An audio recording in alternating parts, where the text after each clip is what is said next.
O áudio que vocês vão ouvir agora é parte do podcast Xadrez Herbal. Caso vocês queiram ouvir mais sobre esse assunto e outros temas de política internacional, é só ir em xadrezverbal.com. Gambito da Dama. Oi pessoal, vou de Namastê, que foi a dica que eu recebi para a gente evitar contato físico numa época de pandemia, mas brincadeiras à parte, é óbvio que eu não poderia não falar sobre o coronavírus. Eu ia tentar fazer essa coluna na semana passada, mas infelizmente não consegui participar. O que eu queria trazer é um pouco de como a teoria econômica pode olhar e eu estou na dúvida entre usar o reverenciar e se curvar ao que está acontecendo para talvez, eventualmente, a gente entre numa nova forma de entender a sociedade.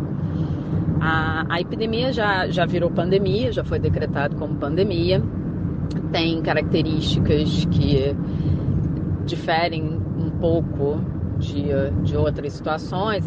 Eu mesma já fiz uma coluna aqui sobre isso, de que em termos de gravidade ela não seria tão preocupante quanto a própria influenza A, H1N1 ou até o SARS, né? ou o próprio Ebola, mas como tem características particulares de alta contaminação e mutação, a gente acaba se preocupando bem mais, porque a gente está falando de uma escala global. Então, nesse caso, começamos já a tomar as providências que tem... o primeiro caráter curioso é o seguinte: a gente começa um processo de desenvolvimento econômico, a gente olha a nossa estrutura de crescimento a partir das necessidades, né? Então, da forma mais rudimentar de analisar a economia, mais sofisticada, a gente pode resumir, sintetizar em quais são as necessidades da população e, portanto, como que a gente provê essas necessidades e como que essa estrutura se reorganiza e se reorganiza a partir dessas necessidades. Então, o exemplinho desde do Robinson Crusoe e Sexta-feira, da divisão do trabalho e do comércio, até você criar negócios próprios a partir de necessidades ultra específicas, como, por exemplo, blogueiros e Instagrammers, enfim, coisas que a gente não poderia jamais pensar que as pessoas poderiam ganhar dinheiro com isso há décadas atrás. Mas ainda assim, a nossa análise vai sempre na história das necessidades, e a partir daí a gente vai saindo da coisa subjetiva para a coisa objetiva e estruturar a sociedade com transporte, rede de alimentação, cuidados e produção e etc, a partir dessas necessidades. Então, se a gente pegar um dia típico nosso, salvo não, mesmo que você ainda trabalhe virtualmente, né, que você já faça home office ou que o seu trabalho seja numa plataforma digital, a sua dinâmica diária necessita de entender, tirar recursos da circulação. Então, aonde você vai comer, o que você vai comer, o que você vai vestir, o que você vai usar no seu dia a dia, se você vai precisar de um cuidado médico, se você não vai precisar de um cuidado médico, mas vai precisar de um cuidado odontológico, ou seu lazer, tudo isso requer uma participação física que demanda necessidade de circulação. E a partir daí a gente foi estruturando o nosso pensamento econômico de buscar tanto a nossa maximização da utilidade, né, um termo bem econômico, que é a ideia de como você vai consumir e como você vai alcançar os seus interesses próprios através do consumo. E isso converge, né? Isso equilibra-se com como que as pessoas vão produzir de modo a te oferecer essa maximização da utilidade. E, portanto, a gente tomou emprestada da teoria. Na verdade, a gente foi construindo teorias a partir desde da riqueza das nações e até antes. Obrigada, Vandar. E até antes do individualismo, né, e de como a gente estrutura as nossas escolhas, nossas preferências, as nossas ações por um ponto de vista liberal. E desse ponto de vista liberal e individual, né, mas sobretudo individual, está nessa soberania individual a nossa fonte de equilíbrio também. Bom, passamos séculos e séculos nos comportando dessa forma, né, olhando o Adam Smith da riqueza das nações. E desse Adam Smith da riqueza das nações, a gente estruturou essa economia dita produtiva dessa forma. O que o coronavírus está trazendo para a gente? Que talvez o Adam Smith que a gente tenha que olhar é o Adam Smith da teoria dos sentimentos morais. Explico-me. O coronavírus, ele impõe na gente, o primeiro é uma decisão do que a gente precisa fazer enquanto sociedade. A gente tem que parar as nossas atividades de circulação, parar de trabalhar, deixar de levar as crianças na escola, fazer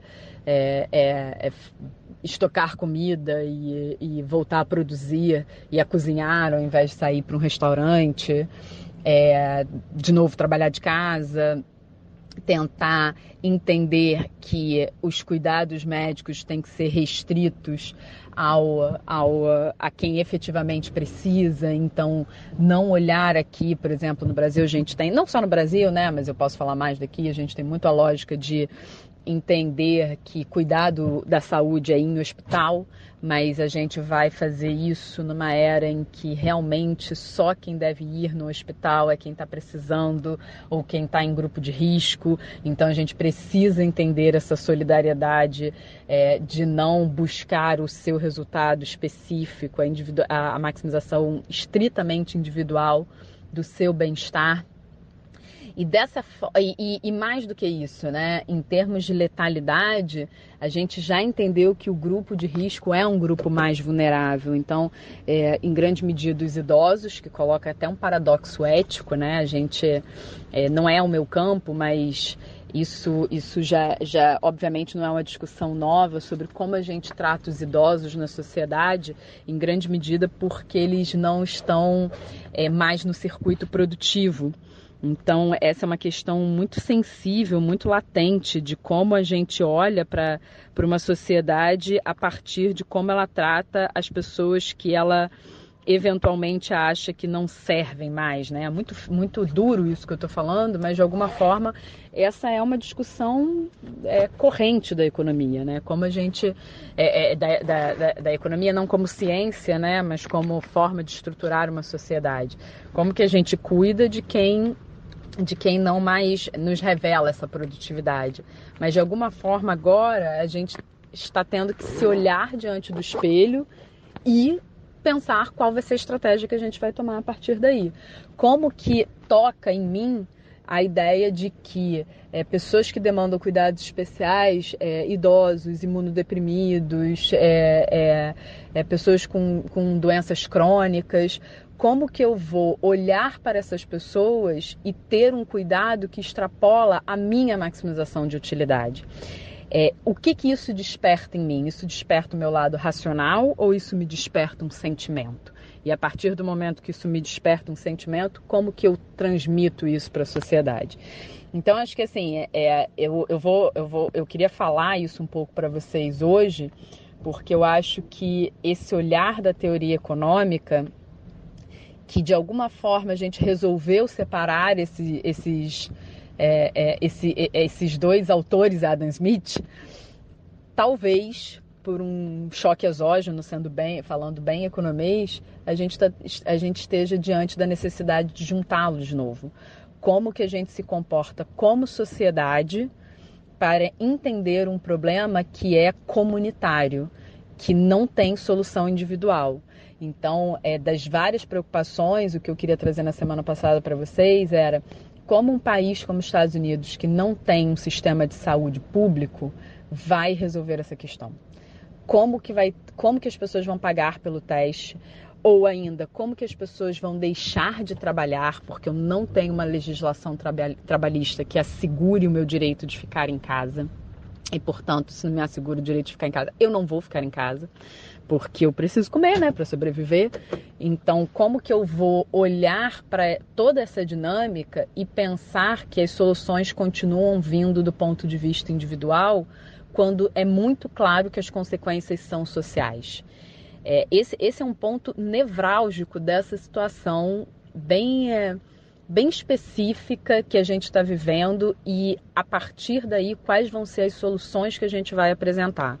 Eu, sinceramente, não tenho resposta para dizer que a gente está diante de uma mudança de paradigma, porque choques eles tendem a ser acomodados. Mas eu acho que, sem dúvida nenhuma, a gente já começa... começa não, porque isso desde as revoltas, revoltas não é um bom termo, mas desde as manifestações relativas à questão as questões relacionadas à desigualdade, por exemplo, Chile, a gente já vem pensando um pouco nisso, como que a questão comunitária, como a questão do contraste, como a questão de não necessariamente, se eu não estou na mesma medida conectado ao crescimento, eu avalio esse crescimento como uma coisa boa, isso já está na mesa há algum tempo. Mas como o coronavírus, né, que é uma questão de saúde, é completamente fora do escopo da economia, completamente, a gente não tem como olhar para ele de um ponto de vista econômico. Enfim, o ministro da Economia falou, as reformas vão assegurar, né, os efeitos do coronavírus.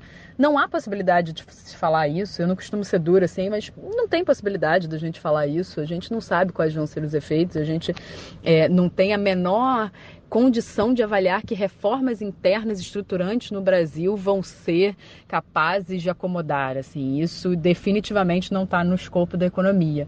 E como não está no escopo da economia, a gente precisa talvez de um outro olhar para entender como a gente vai se reorganizar economicamente. Essa é uma reflexão que talvez seja a longuíssimo prazo, mas eu acho que ela já é muito válida para a gente deixar nas nossas cabeças. Então, associando hoje à minha fala, eu queria deixar, então, como primeiro meia-culpa de, como professora de economia, também ensinar muito mais a riqueza das nações, mas que a gente volte ao Adam Smith simpático, né? Um pequeno trocadilho da teoria dos sentimentos morais.